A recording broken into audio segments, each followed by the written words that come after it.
Hello guys, this is Mansi from evidyati.in. Now we're starting with chapter number 9. The name of the chapter is Data Handling. So this is exercise 9.1, question number 1.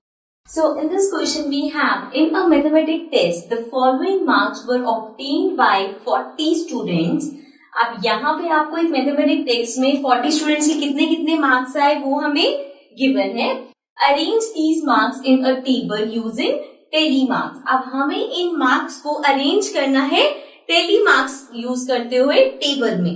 Now what are tally marks? Tally marks होते हैं, it is a way of representing numbers. हम number को represent करते हैं but किसी अलग way में. For example, अगर टेली मार्क्स में आपको 1 लिखना है, so we you just draw a line. This represents 1. This represents 2. Similarly, this represents 3. अब आपको लगेगा ये रोमन नंबर्स है, but these are not Roman numbers because 4 जब हम लिखेंगे तो we don't write it like this. We write it like 4 lines. Now when it comes to 5, तो 5 lines नहीं बनाते. What we do is we make 4 lines and then एक line cut करते हैं. So this represents 5. देन अगर आपको 6 लिखना है तो 5 लिखने के बाद 1 line. This represents 6. This is 7, 8, 9 and then this will represent 10. Understand? So ये था हमारा टेली मार्क्स में नंबर को कैसे रिप्रेजेंट करते हैं. अब इस पूरे डाटा को आपको टेबल में रिप्रेजेंट करना है. So let's start.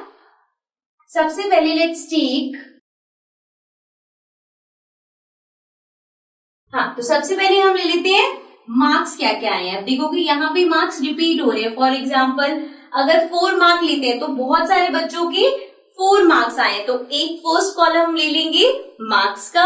Then we can take tally marks and then number of students, means कितने बच्चों के उतने मार्क्स आए हैं. So marks, then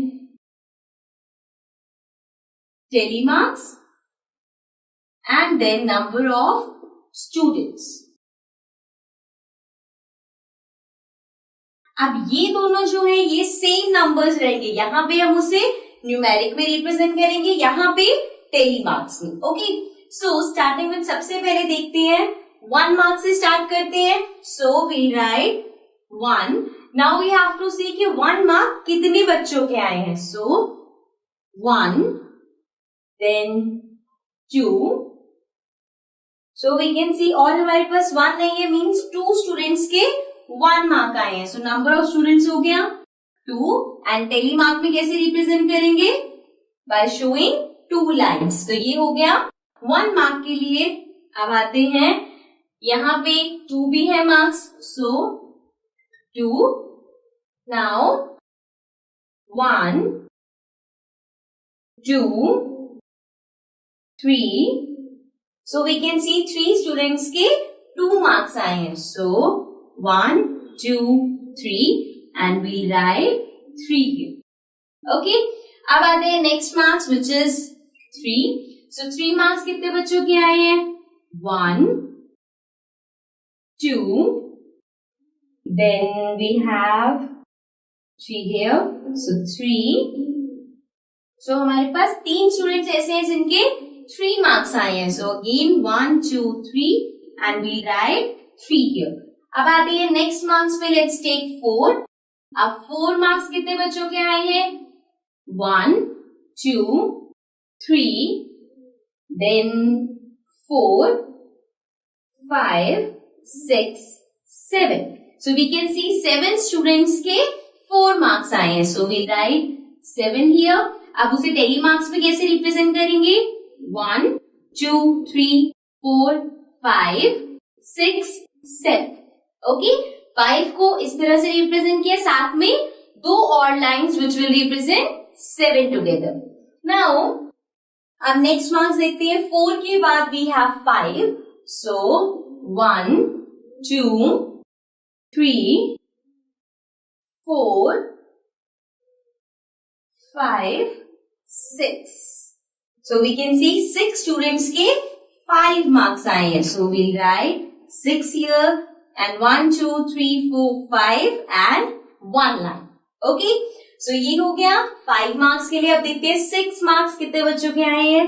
So 1, 2, then 3, 4, 5, 6, 7. So 7 students के 6 मार्क्स आए हैं. So 1, 2, 3, 4, 5, 6, 7.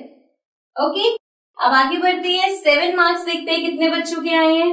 1, 2, 3, 4, 5. So we can see 5 students के 7 marks आए.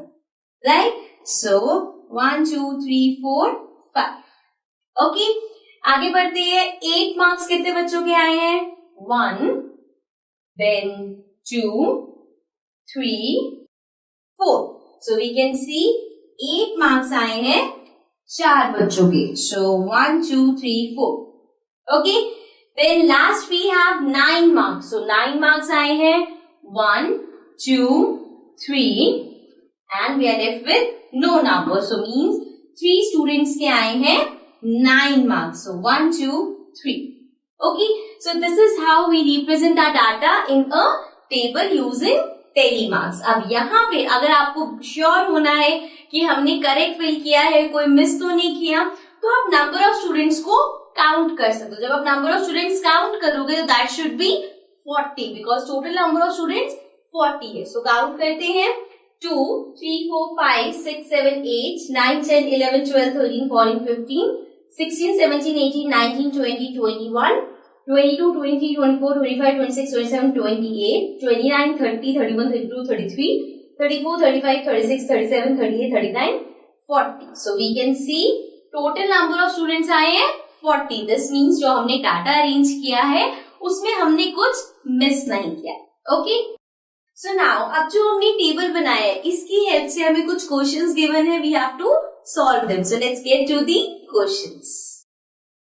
Now coming to the questions. So question में सबसे पहले ए पार्ट में आपको गिवन है find how many students obtain marks equal to और मोर देन 7. अब आपको बताना है कितने बच्चों की मार्क्स या तो 7 आए हैं या 7 से ज्यादा आए हैं. So here we have number of students और यहाँ पे इसके मार्क्स है. सो 7 या 7 से ज्यादा मार्क्स इतने बच्चों के आए होंगे लास्ट के 3 में. So we have it here. अब हम क्या करेंगे, इन स्टूडेंट्स को ऐड कर लेंगे बिकॉज ये वो स्टूडेंट्स हैं जिनके मार्क्स या तो 7 आए हैं या 7 से ज्यादा आए हैं. So that is 5 plus 4 plus 3. Right. अब इसको ऐड करते हैं. 5 plus 4 is 9, 9 plus 3 is 12. So we have 12 students जिनके मार्क्स या तो 7 आए हैं या 7 से ज्यादा आए हैं. ओके. सो ये था इस क्वेश्चन का A part. Let's come to the next part.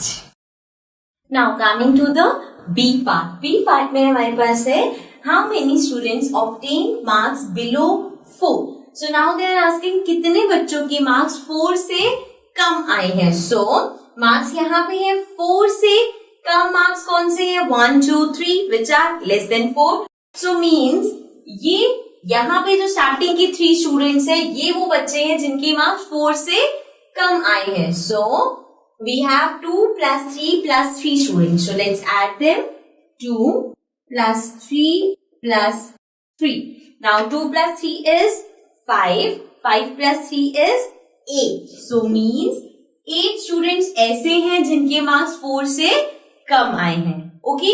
आपको समझ आ गया कि पहली बात तो हम टेबल बनाते कैसे हैं एंड देन उस टेबल को ऑब्जर्व या रीड कैसे करते हैं. राइट. बिकॉज ऐसे जो क्वेश्चंस होते हैं हमें टेबल से आंसर करने होते हैं तो आपको पता होना चाहिए कि आप कैसे कैलकुलेट करोगे टेबल की हेल्प से. Okay. So this was question. So this was the last part of this question and this was question number 1. Let's come to the next question.